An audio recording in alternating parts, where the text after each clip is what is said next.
Nah, kita kembali ke podcast Ruang Miku bersama saya Miku Juan. Kita masih ada dalam segmen khusus pemilu Maluku Cerdas Memilih. Dan masih bersama saya ada Aba Rizal Bahalwan. Beliau adalah tokoh adat yang ada di Kepulauan Banda.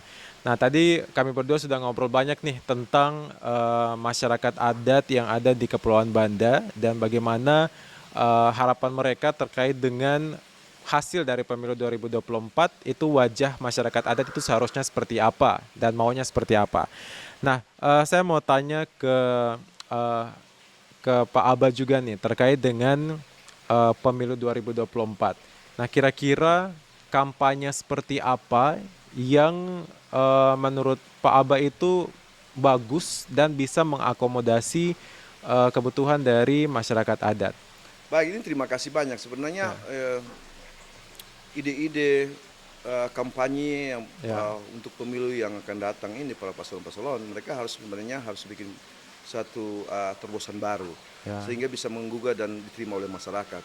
Karena selama ini mereka kan hanya kasih uang, suruh orang kerja. Politik uang Tapi gitu ya, ya. anak-anak sekarang sudah peka. Mereka Ya, mau tahu kalau jadi pandai bikin apa. gagasannya apa Gagasan begitu? apa Nah, begitu, gagasan apa seperti itu. ya. Jadi bagi kami masyarakat adat, kita betul-betul mensupport atas kesuksesan pemilu ini karena dengan adanya pemilu ini akan memilih wakil-wakil rakyat baik legislatif dan eksekutif yang kemudian hari akan menjalankan roda pemerintahan. Ya, Ya pasti punya dampak bagi kami orang masyarakat Banda, ya. khususnya masyarakat adat. Untuk kami adalah kami membuka diri.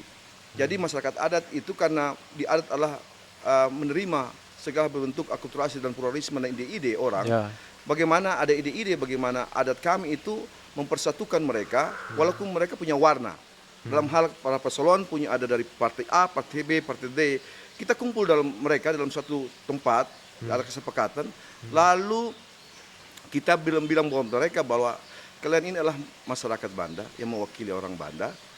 Kesatuan itu harus dijaga Ya. dan mungkin mereka yang harus sampaikan apa yang mereka harus lakukan ketika mereka terpilih.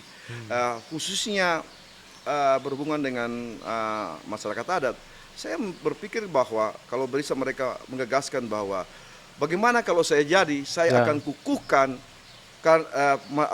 saya akan kukuhkan ini 7 kampung adat ini sebagai desa adat di Provinsi Maluku khususnya di Banda Neira. Ya. Karena itu pertama yang mungkin ide daripada kami masyarakat adat karena selama ini belum ada pengukuhan. Nah, yang kedua, bersebaran tentu sesuatu orang yang membuat bagi orang Banda ataupun orang luar, dia membawa kontribusi besar bagi kami orang Banda khususnya adat Banda. Kita menganggap dia itu sebagai sepuh masyarakat Banda atau dalam adat itu namanya Orlima Luar. Oh, di Maluar. Iya, Orlima Luar. Orlima Luar. Iya, Orlima Luar. Orlima Dalam itu orang yang berusaha dengan lembaga adat itu dan dia punya kegiatan adat. Orang Lima Luar itu dia datang mengharumkan, menjaga martabat, menghidupkan kita punya Ya. lestarikan adat budaya. Jadi mungkin kita bisa mengangkat mereka sebagai Banda Ambassador, ya toh, dengan membawa satu cita-cita dan keinginan Ya. perjuangan yang leluhur kami bahwa Banda ini sebenarnya harus dibikin satu pulau yang betul-betul harus dikelola dengan baik. Ya. Sehingga masyarakat Banda bisa sejahtera karena bisa dijelaskan bahwa kita punya banyak ada hal yang harus dilakukan karena sebelum terus terang saya setiap desa yang ada sini itu mereka juga menjalankan roda pemerintahannya itu mereka juga lagi minum dengan mereka punya Perdes sama BUMDes. Ya. Ya ini yang harus mereka lakukan ketika mereka datang, kira-kira apa yang mereka lakukan untuk tiap-tiap desa yang ada Ya. di sini. Khususnya dia punya desa di mana Ya. tempat dia berasal. Karena di mana desa itu berhasil, berarti juga dia juga berhasil begitu. Dan segala sesuatu berhubungan dengan birokrasi, berhubungan dengan regulasi yang bisa membantu untuk mengangkat kembali wajah atau citra daripada desa itu. Ya.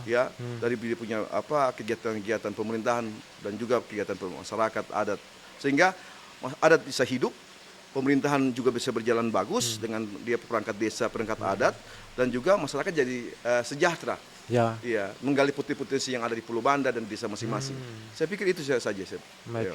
Kalau menurut Pak Aba, apa signifikannya, manfaat signifikannya ketika sebuah desa adat itu dia maju gitu?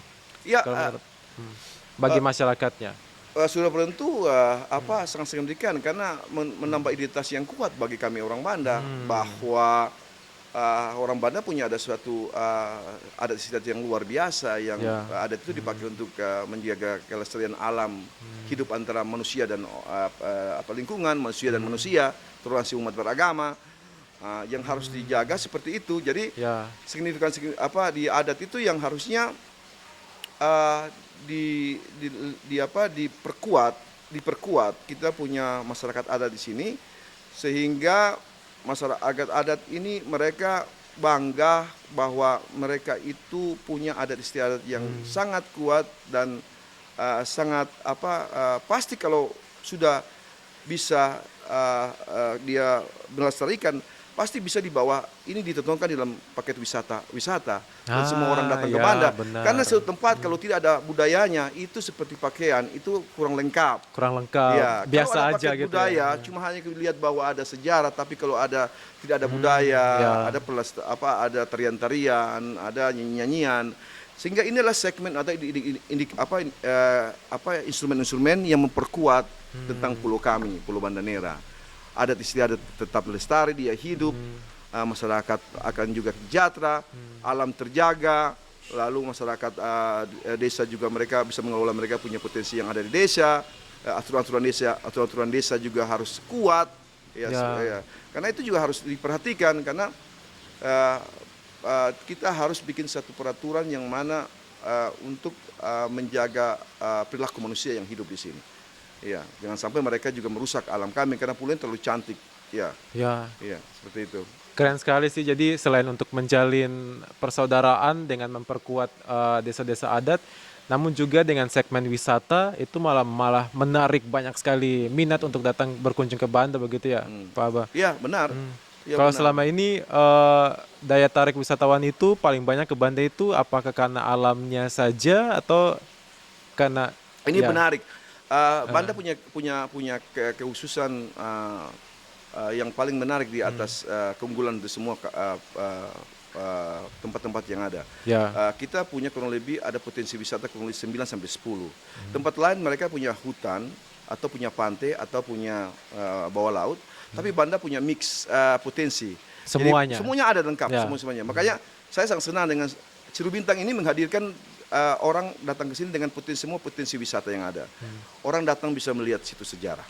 ya, Walaupun situs sejarah peninggalan Belanda, tapi kita juga ada peradaban yang dulu yang ditinggalkan. ya, Seperti keramat-keramat tua, ada kuburan tua yang dulu para leluhur dan ulama-ulama besar yang datang untuk siarkan Islam di sini. ya, Tapi samping itu juga kita punya budaya yang paling kuat seperti kalian sudah tahu bahwa tarian Cekalele. ya, Tarian Cekalele orang Banda itu berbeda dengan tarian yang lain dengan pakaian yang agung. betul. Agung ya dengan tarian pengagung dengan dia punya gerakan-gerakan yang sangat disukai Ya. dengan instrumen drum dan juga sangat unik suara-suara gitu unik ya. ya. Jadi keunikan Pulau Banda itu diakibatkan karena ada potensi yang banyak sehingga Banda sangat disukai dan digemari terhadap para wisatawan baik mancanegara dan domestik. Dan sekarang luar biasa kunjungan wisata yang luar biasa karena Pulau Banda penuh dengan keindahan pulaunya alam dan laut. Dan wisatawan domestik mereka lagi eksis dengan Instagram Ya. sehingga ya mereka dapat semua di Pulau Banda. Betul. Ya, walaupun di laut ada dolphin, di Ya. darat dengan situs sejarah yang luar biasa, pohon pala, pohon kenari yang tua, Ya. bangunan-bangunan sejarah yang tua, lalu dengan tarian-tarian orang nona Banda, tarian pitik pala. Betul sekali. Seperti Ya. itu. Keren sekali Pak Aba. Nah, 14 Februari 2024 semakin mendekat, sisa 2 bulan lagi. Nah, saya pengen tahu kira-kira apa ini mewakili masyarakat adat. Apa harapan dari masyarakat adat dalam menyambut pemilu 2024 ini seperti apa, Pak Aba? Ya, terima kasih. Sebenarnya ini sangat penting sebagai kami. Pesta demokrasi pemilu setiap 5 tahun. Kamu tahu orang Banda biasanya mendukung dan menyukseskan, karena ini bagian daripada kita punya demokrasi yang kita Ya. lakukan tiap 5 tahun yang ada. Masyarakat adat Banda berharap tahun ini atau kali ini ada perwakilan dari 16 konsisten yang ada orang Banda, khususnya anak Banda yang punya kapasitas, bisa menduduki di kursi-kursi legislatif, sehingga ide-ide atau aspirasi yang dari bawah untuk dua masyarakat yang ada itu bisa terlaksana ketika mereka bisa ngomong di kursi di dewan nanti. Ya. Ya, sehingga yang mengatur Pulau Banda adalah bukan orang dari luar, tapi orang Banda sendiri. Orang Ya, Banda sendiri. Orang Banda sendiri. Kami bangga jadi orang Banda. Kami mau orang Banda yang mengelola dan mengatur pulau kami. Luar biasa sekali. Sekali lagi terima kasih Pak Abah Rizal Bahalwan. Kita sudah mengobrol banyak tentang harapan-harapan dari masyarakat adat. Dan pemirsa sekalian, tanggal 14 Februari 2024, masing-masing dari Anda akan masuk ke bilik suara dan akan mencoblos apapun pilihan Anda. Dan pastinya Anda mempunyai harapan masing-masing ketika Anda akan mencoblos. Nah, tadi kita sudah menyaksikan bersama bagaimana harapan dari masyarakat adat yang ada di Banda Nira, yang ada di Kepulauan Banda. Dan semoga kita mengharapkan bahwa harapan kita masing-masing semuanya dapat diakomodasi oleh para kontestan politik yang akan membawa kita masuk ke dalam dunia politik baru nanti di tahun 2024. Terima kasih sekali lagi untuk Abah Rizal Bahalwan, mewakili tokoh adat yang ada di Kepulauan Banda. Dan sampai jumpa lagi dalam segmen khusus Pemilu Maluku Cerdas Memilih di Ruang Miku selanjutnya. Sampai jumpa, saya Juan Sakorela. Amato. Terima kasih. Terima kasih banyak.